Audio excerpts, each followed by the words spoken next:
Reports of a pterodactyl-type bird brought my attention to Papua New Guinea. The locals call this flying dinosaur the Ropen, and the papers have reported sightings all over the country. They describe it as an extremely dangerous, large, featherless bird with a wingspan that can reach up to 15 feet.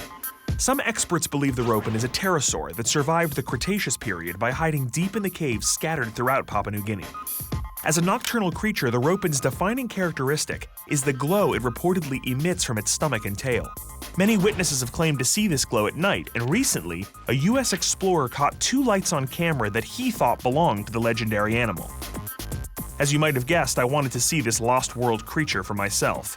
So Lindsay, Mark, Neil, Eric, Hank, and I packed up the equipment and headed to the airport. With no direct flights to our eyewitness in Lae, we stopped in Port Moresby, the capital of Papua New Guinea.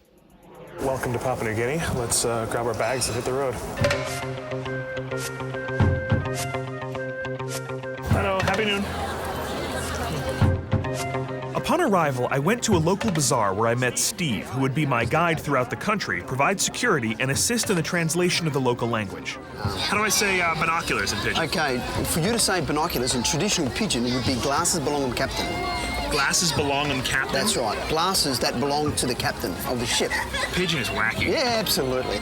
Most of the Ropen sightings had not occurred in the local markets, so against our better judgment, my crew and I boarded what might have been the oldest plane in the South Pacific.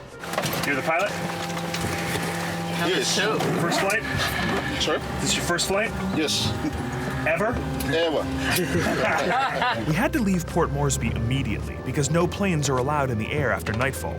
From Port Moresby, we traveled to the city of Lae, where we met with a local pastor named Jacob, who claimed to have seen this massive bird.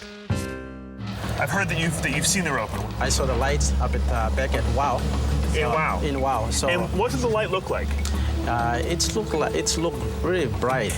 Is it like a round light? Yeah, it's a bright round light. The whole bird just glows, or the stomach glows? Just only the stomach and the lights on the both wings. So you believe in this Ropen? Yep. You're a man of God. Yeah. And you believe in a dinosaur? I believe that what God created is still alive here today. It's still alive here today? Yeah. But you believe that it is left over from an older time? Some of them are already dead, but some are still alive here Some are still alive? Yeah. Jacob told us that many recent Ropen sightings have occurred on a small peninsula called Salamoa, 33 kilometers south of Lae. Salamoa has a place in history as being a critical base for the Japanese during World War II, and many believe that the Ropen nests in the caves and bunkers they dug into the mountains. Due to its isolation, we had to travel to Salamoa by boat.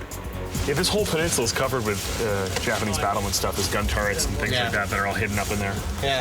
If I was a giant Ropen, that's where I would live. Exactly. Big, dense forest, big peninsula, caves, tunnels.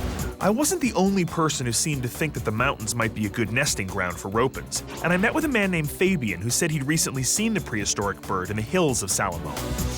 You saw a big winged creature? One night, we see the big bird flying. Do you remember what the body looked like? The shape of the body? We see the red light. The red light? Red light underneath of this wing. Okay, now I'm going to show you a few pictures. Does this look like what the bird looked like that you saw? A long tail like this? Yeah.